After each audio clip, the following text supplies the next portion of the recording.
Hey gaming crew, hope you're having a good day. This is Excalibur and I come at you with another unboxing. This time it is Gearworks by Kirk Dennison and published by Piecekeeper Games. Why don't we see what's inside?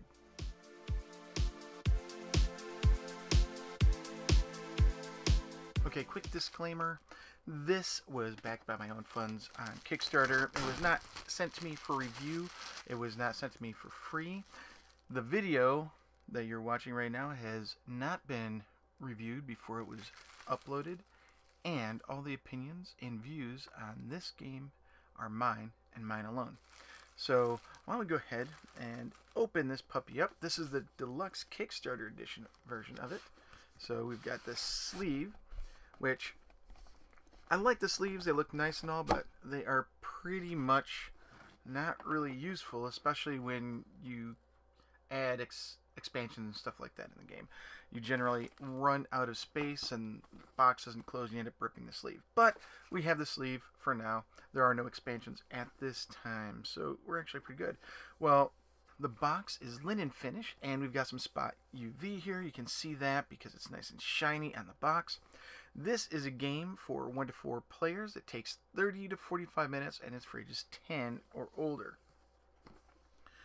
Now, I believe I saw this on a run-through or something along those lines and thought it was a pretty interesting looking game. It had a lot of intricate components and how the pieces moved around. So let's go in here and we'll take a look. Here is the instructions. It's very steampunk-like, and I like steampunk stuff. It's pretty cool. And as you can see, it comes with a bunch of cards and tokens and gears, and everybody is very steampunk oriented.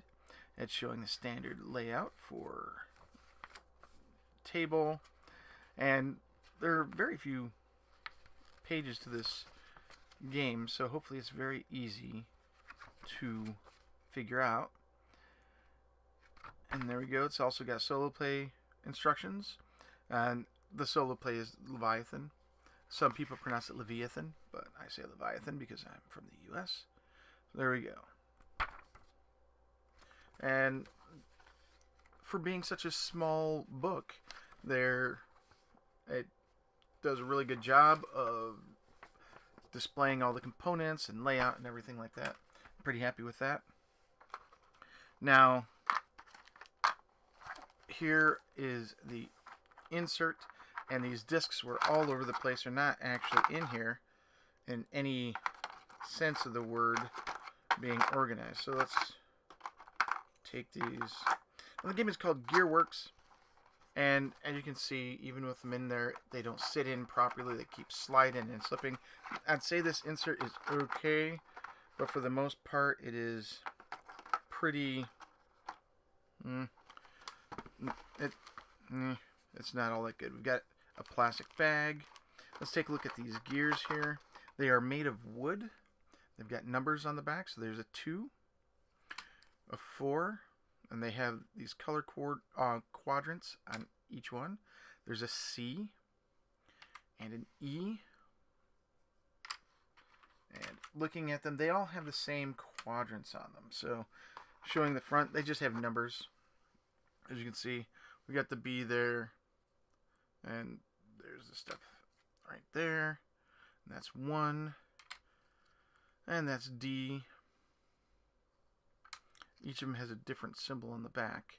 There's A, and then finally 3. And that looks like a soda bottle, but it's probably like a propane tank or something like that. In addition to that, we have wooden energy tokens, and they're pretty nice. They're nice and thick, and there's a bunch of them. So there you go, a little bag full of them. This is used throughout the game, I think, to power the gears, but I am entirely unsure. Again, I haven't played the game. It just looked really cool with how you spin the discs, the gears in the game, and everything like that. So here are the different tokens. These are for building your contraptions, by the way. At least that's what I remember from the run-through that I saw. And they're all pretty nice. They're thick cardboard. It came pre-punched. I didn't have to punch any of it. Sort of takes away some of the fun, but also makes it easier to get to the table. So there are a bunch of different contraption parts, and I'll just see if I can't separate them all out. So we have keys for winding things up. We've got propellers. We have, looks like flaming jelly, you know, little containers for like indoor grills and heating and stuff like that. We've got wings, another propeller. Here we have a glove. And then we got, it looks like a pencil sharpener, but it's probably some sort of gear mechanism. Another wing. There's a propane tank, like I thought. And, oh yeah, heating gel, that's what I'm thinking. And then we've got like a monocle or some sort of imaging device. And that is about it. Oh, there's also a wheel right there. And that's it. Those are the different types of components. There are a couple of each. Okay, and here are some cards right here. I think these are bonus cards. Let's pull them out, and we'll see what the size of these cards are. So there we go. These cards are about 88,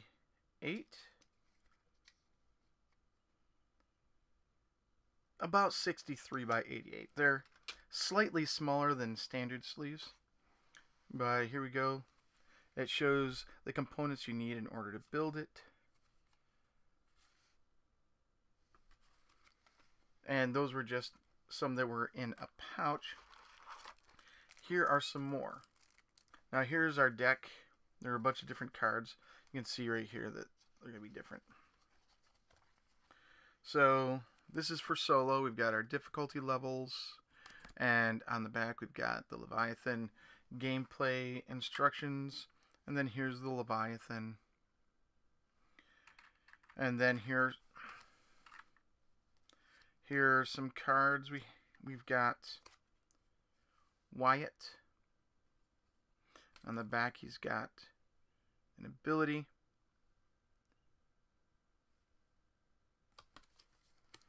It says slide gear card in row. There we go. Then we have Bartleby. And his ability says draw 3 gear cards and keep 1. I believe these are face up, and then when you use the power you turn them face over, so you know that you can't use the power anymore. Here is Jade, sorry. Number plus minus 1 or 2 in an empty space. Then finally we have Victoria. Ignore column color rule in an empty space. So here we are. We've got our spark tokens, endgame scoring, and we've got our placement rules and hand limits and stuff like that. So we've got 4 of those. Those are all tip cards. Then just like we had in these guys, we have all these cards here. Let's go ahead and pull these apart separately. And now we have all these contraptions. And it's, again, matching the parts down at the bottom. The only thing you really need to worry about are these things here, which are the bits that you need to complete each of these. So we can put all these together. The insert, oh yeah, that'll easily hold sleeved cards, at least sideways and up and down, and it looks like it'll hold it horizontally as well. I mean, vertically as well. But the cards are put in sideways, you know, like this, so they're going to slide anyway. So these here are gear cards, and there are a bunch. So there's those gears, and then we have these gears here,